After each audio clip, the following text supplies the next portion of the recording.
The village of Ashbrook was a picture of serenity, a place where time seemed to stand still. Nestled amidst rolling hills, it exuded a timeless charm that captivated anyone who visited. Its inhabitants were known for their warmth and hospitality, always ready to welcome a stranger with a smile.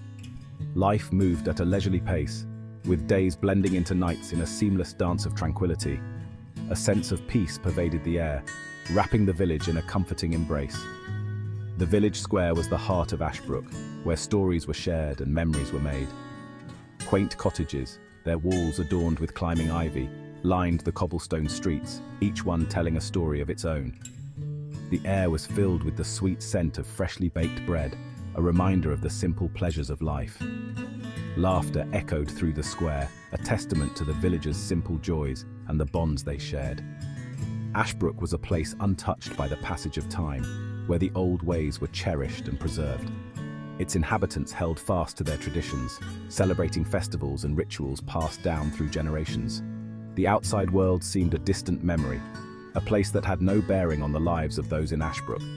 It was a place where life was good, or so it seemed, for beneath the surface lay secrets that whispered in the shadows. Arthur Davies, a young historian, arrived in Ashbrook on a crisp autumn afternoon. The air was filled with the scent of fallen leaves, and the village seemed to whisper secrets of the past. He was captivated by the village's old-world charm, the cobblestone streets, and the ancient buildings that seemed to hold stories of their own. His eyes sparkled with curiosity, a mix of wonder and a hint of something deeper, perhaps a connection to the past he was yet to uncover. Arthur had come to Ashbrook to research his family's history, a lineage that was shrouded in mystery and intrigue. He rented a room at the local inn, a cozy establishment with a thatched roof that seemed to blend perfectly with the village's eerie ambience. The innkeeper, a portly man with a jovial demeanor, welcomed Arthur with open arms, his smile a beacon of warmth in the dimly lit inn. Arthur felt a sense of ease, a feeling of belonging that he hadn't expected. It was as if the village itself was embracing him, drawing him into its fold. As he settled into his room, Arthur noticed an antique box tucked away in the corner, covered in dust and shadows. Curiosity got the better of him, and he reached for the box, his heart pounding with anticipation. Inside he found old letters, yellowed with age, their edges frayed and delicate. They were from his great-great-grandfather, who had lived in Ashbrook centuries ago. The letters spoke of a time long past, of secrets and stories that had been buried with the years. The letters spoke of a darkness that had once gripped Ashbrook, a curse whispered in hushed tones. Arthur dismissed them as mere superstition. He was a man of logic, of reason. Days turned into nights as Arthur delved deeper into his research. He spent hours at the village library, poring over ancient texts. He spoke to the village elders, their faces etched with a lifetime of untold stories. Slowly, Arthur began to piece together the fragments of Ashbrook's past. A past shrouded in mystery and fear, a past that the villagers seemed desperate to forget. His research led him to Blackwood Manor, a dilapidated mansion perched atop the hill overlooking Ashbrook.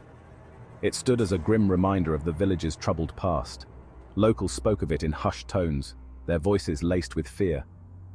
Despite their warnings, Arthur felt an inexplicable pull towards the manor. One evening, as the sun began its descent, he decided to venture towards the abandoned edifice. The air grew colder as he approached the manor. A sense of dread washed over him. The once grand entrance was now concealed by overgrown vines. The iron gates hung precariously from their hinges. An unsettling silence hung in the air, broken only by the sound of Arthur's own breath. Section 5. A ghastly premonition. As Arthur pushed open the creaking door, a musty smell filled his nostrils. Cobwebs adorned every corner. Dust lay thick on the floor. It was as if time had stood still within the manor's walls. He wandered through the darkened corridors, his footsteps echoing in the silence. Each room he entered was a testament to the manor's former glory, now faded and forgotten. A chill ran down his spine. He felt a presence, unseen but palpable. Suddenly he heard a blood-curdling scream. It seemed to emanate from the depths of the manor. Arthur froze, his heart pounding in his chest.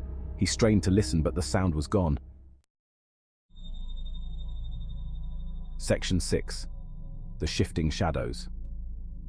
Arthur tried to rationalize the sound. An owl perhaps, or the wind whistling through the broken windows. But deep down, he knew that what he had heard was something far more sinister. He continued his exploration, his unease growing with each step. Shadows seemed to dance at the edge of his vision. The air grew heavy, making it difficult to breathe. As he reached the end of a long corridor, he noticed a portrait hanging on the wall. It was of a young woman with piercing blue eyes. Her gaze seemed to follow him, her lips curled into a sinister smile. Section 7. The Darkness Within Blackwood Manor. Arthur's blood ran cold. He had a strange feeling he had seen the woman before. Her face seemed oddly familiar, yet he couldn't place her. He reached out to touch the portrait, his fingers brushing against the cold glass. At that moment, the candles in the hallway flickered and died, plunging him into darkness. A cold wind swept through the manor, slamming doors shut and rattling windows. Arthur stumbled back, his heart racing. He fumbled for his flashlight, his hands shaking uncontrollably. As he flicked it on, he noticed something scrawled on the wall in what appeared to be blood. It read, "Beware the curse of Blackwood." Panic surged through Arthur. He had to get out of the manor. He turned to flee, but the door was locked. He rattled the handle, but it wouldn't budge. He was trapped. Suddenly, he heard a voice, soft and seductive, whispering his name. He spun around, his flashlight beam dancing across the walls. The voice seemed to be coming from the portrait of the woman with the blue eyes. The portrait began to glow, and the woman stepped out of the frame. Her eyes, once filled with beauty, now burned with an infernal fire. She was the source of the curse that plagued Ashbrook, a woman scorned, seeking revenge from beyond the grave. Section 9. The village's descent into madness. Arthur watched in horror as the village below began to transform. The once peaceful streets were now filled with grotesque figures, their eyes glowing red. The sweet scent of baking bread was replaced by the stench of decay. The laughter of children was replaced by blood-curdling screams. The villagers he had come to know, the kind innkeeper, the friendly shopkeeper, were now monstrous parodies of their former selves. The curse that had haunted Ashbrook for centuries had been unleashed, and Arthur was caught in its grip. He had become a witness to the village's descent into madness, an unwilling participant in its macabre transformation. Section 10. Trapped in a cycle of horror. Arthur knew he had to escape the manor, to warn the outside world about the curse that had gripped Ashbrook. But how could he? The manor was a labyrinth of terror, each corner hiding new horrors. He was trapped, surrounded by creatures of darkness, their eyes burning with an unholy light. These creatures seemed to be the very embodiment of the curse, relentless and unforgiving. He spent the next few days huddled in a hidden room, the horrifying screams of the possessed villagers echoing through the halls. The walls seemed to close in on him, the air thick with despair. He tried to make sense of what had happened, to find a way to break the curse. The documents he found were old and fragile, but they held the key to understanding the manor's dark history. He pored over the letters he had found, searching for clues. Each letter was a piece of the puzzle, revealing the tragic events that had led to the curse. He discovered that the woman in the portrait was named Elizabeth Blackwood, and she had been betrayed by the villagers centuries ago. Her sorrow and rage had manifested into the curse that now plagued Ashbrook, trapping Arthur in a cycle of horror. Section 11. A desperate plea, a futile attempt. Armed with this knowledge, Arthur decided to confront Elizabeth's spirit. He found his way back to the portrait and pleaded with her to lift the curse, to end the cycle of horror that had gripped Ashbrook for far too long. But Elizabeth's rage was too great, her thirst for vengeance unquenchable. She refused to listen to Arthur's pleas, her laughter echoing through the empty halls of Blackwood Manor. Defeated, Arthur realized that he was fighting a losing battle. He watched in despair as the village outside continued to succumb to the curse, the boundary between the living and the dead blurring with each passing moment.